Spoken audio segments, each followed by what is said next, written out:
Quelles sont les conséquences d'une hausse des températures globales de 1,5, de 2,5 degrés à l'échelle de la planète? Alors l'une des raisons pour lesquelles on a cette difficulté, c'est que, comme tous les animaux, et nous sommes des animaux, on a beaucoup de mal à échapper à ce que nos sens nous racontent. Et nos sens, ils nous disent pas ce que c'est qu'une moyenne. En ce moment, on est capable, avec notre peau, par exemple, d'apprécier la température qu'il fait dans cette pièce à cette heure-ci.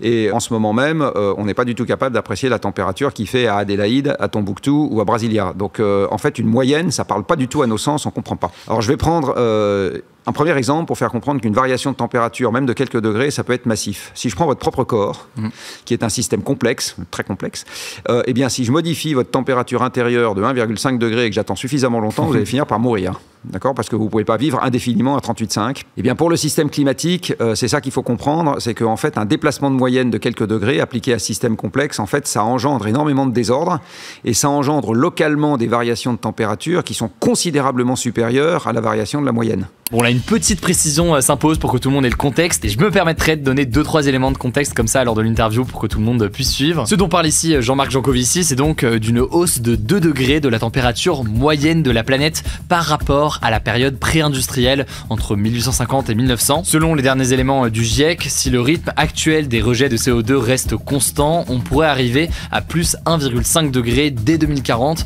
et à plus 2 degrés en 2060, soit dans 37 ans. On l'a vu par exemple encore la semaine dernière en France, avec une vague de chaleur extrêmement importante. Et en fait, c'est ce genre de choses qui va se multiplier avec l'élévation de température. Donc aujourd'hui, pour parler chiffres, la moyenne planétaire s'est élevée de 1,2 degré en gros. Avec 1,2 degré, il y a à peu près 15% des coraux tropicaux qui sont déjà morts. On voit des incendies au Canada qui éradiquent en une année l'équivalent de la surface de la Grèce, où d'ailleurs ça a beaucoup brûlé aussi. On voit des inondations catastrophiques se produire encore pas plus tard qu'il y a quelques jours en Libye. On voit des inondations catastrophiques se produire au Pakistan l'année dernière, des sécheresses catastrophiques se produire un peu partout, etc.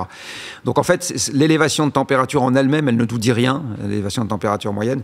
Ce qui va nous dire quelque chose, c'est tous les événements qui vont à la suite.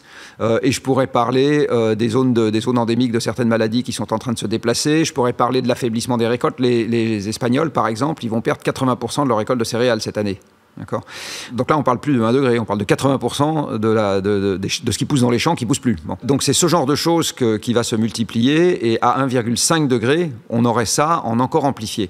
Alors quelque chose qu'il faut comprendre, et bien ça c'est pareil, c'est pas intuitif, c'est que les dégâts du réchauffement climatique sont pas proportionnels à l'élévation de température. Tous autant que nous sommes, on est habitués tous les jours à des règles de proportionnalité. D'accord. 1 kg de carottes, 2,50 €, 2 kg de carottes, 5 €. D'accord. 2 fois plus, 2 fois plus. Bon. C'est pas du tout comme ça que ça marche avec le climat. Si l'élévation de température double, donc on passe de 1 degré à 2 degrés, les dégâts ne font pas que doubler. Ils vont être multipliés par 100, par 1000. Enfin, je veux dire, c'est quasi exponentiel. Oui, enfin, c'est hyperbolique. Enfin, je veux dire, c'est quelque chose qui va augmenter considérablement plus vite que l'élévation de température. Et là, je peux reprendre le parallèle de votre corps. Entre une élévation de votre température interne de 1 degré et de 5 degrés, c'est pas 5 fois plus grave que 1 degré, vous êtes mort. Bon. Alors que 1 degré, bon, ça vous arrive transitoirement, c'est pas très méchant. Donc c'est bien ça qu'il faut avoir en tête, c'est que les conséquences du réchauffement, ça va beaucoup plus vite que l'élévation de température. Alors à 2 degrés, pour prendre quelques autres exemples, la totalité des coraux tropicaux sont morts. À 2 degrés, probablement plus de la moitié de la forêt française est morte. À 2 degrés, on perd en moyenne 20% d'humidité des sols sur tout le pourtour du bassin méditerranéen, France comprise, et peut-être même plus. Voilà quelques exemples de conséquences d'une élévation de 2 degrés. D'ores et déjà, même à 1, quelque chose degré, on a déjà mis en route, par exemple, la fonte du Groenland. Et donc maintenant, il suffit d'attendre quelques siècles et on sait que l'océan mondial montera d'au moins 3 à 6 mètres. Voilà, rien qu'à cause de ça. Voilà, donc voilà quelques exemples. C'est ce lien entre l'impact sur la planète, qui est réel, sur la biodiversité, etc., et l'espèce humaine, si on peut le définir comme ça. C'est peut-être aussi un élément qui est parfois mal compris, le fait que oui, c'est pas juste le niveau de la mer qui monte et puis voilà, il monte, c'est tout un tas de conséquences sur notre quotidien par exemple, même avec une élévation de température de 2 degrés, ce qu'on appelle les submersions marines, c'est-à-dire, je ne sais pas si vous vous en souvenez, parce que vous êtes, pardon de le dire, un peu jeune, mais la tempête Xynthia qui avait eu lieu en France et qui a causé à la Faute-sur-Mer, si ma mémoire est bonne, plusieurs dizaines de morts parce qu'il y a une vague de crue. Alors il y a une dépression qui fait monter le niveau de la mer, une tempête qui pousse la houle et les vagues vers l'intérieur, et tout ça a fait la submersion d'un lotissement pavillonnaire. Eh bien, ce genre de phénomène, rien qu'avec une élévation de 2 degrés, il y a des endroits sur la côte, en Méditerranée, où ça va être multiplié par plusieurs centaines. La fréquence de ce genre d'événement. Donc, c'est ça. En fait, l'impact sur les sociétés humaines, qu'est-ce que ça va être? Ça va être des déstabilisations économiques, sociales, politiques. Si ça pousse moins bien, on va se retrouver avec des problèmes de disette alimentaire, c'est-à-dire d'inflation alimentaire massive, et on voit déjà le problème que ça cause aujourd'hui, voire éventuellement de famine dans un certain nombre de pays dans le monde, et ça, c'est des déstabilisateurs politiques massifs. Donc ça pose la question du maintien de la démocratie, par exemple. Le réchauffement climatique peut très bien avoir la peau de la démocratie dans un certain nombre d'endroits. Ça pose la question de l'espérance de vie. Parce que si on mange pas assez, ou si on a les maladies qui se mettent à se propager, ou si on n'a plus les infrastructures qui nous permettent d'exercer notre solidarité. Aujourd'hui, il faut bien voir que les infrastructures, c'est ce qui permet de manger ici, quand ça pousse plus ici, mais que ça pousse encore là. Ça s'appelle les moyens de transport, par exemple.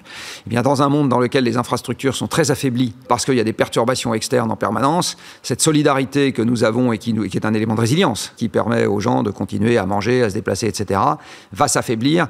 Alors tout ça, c'est un peu la bouteille à l'encre. C'est très difficile de faire une projection précise en disant à 1,58 degrés d'élévation de température, le 4 janvier 2067, voilà ce qui peut se passer. Personne ne va vous faire un truc comme ça, ce qui est une des difficultés, parce qu'on est obligé de décider en étant un peu dans le brouillard. Voilà, ça fait partie de la règle du jeu. Mais on sait quand même, par comparaison avec les variations climatiques dans le passé, que quelques degrés de variation en un siècle, c'est inédit. Notre espèce n'a jamais connu ça depuis qu'elle existe. Et c'est quelque chose qui aurait des conséquences absolument massives quand on commence à regarder un peu sur un certain nombre de choses pratiques. Et donc, ça aurait des conséquences absolument massives sur la stabilité des sociétés humaines, leur prospérité, l'espérance de vie des individus, les régimes politiques dans lesquels on vivrait, etc.